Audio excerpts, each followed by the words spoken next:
A few weeks ago, I shared planting this Loropetalum that I plan to try in tree form. I was looking to add a more evergreen element into the garden right here. So I'm hoping it'll get about 5 feet tall. And what I picked up today at Green Acres was that Loropetalum or fringe bush.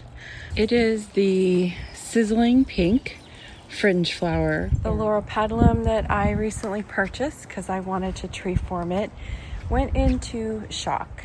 I have some wood in here to kind of hold the branches apart a little bit, hoping to kind of break this up a little. It can't take full sun in our region.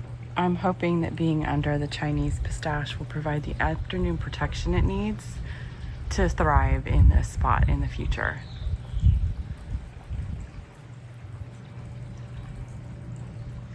It's a little difficult to see from this angle, but this is the purple pillar rose of Sharon that I moved from that spot to this spot because I wanted it to get more sun. It always looked a little sad, a little sick.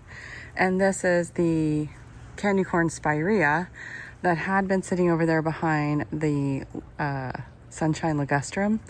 I moved here as well in order to get more sun. I think it'll be healthier here too and look more vibrant, I think.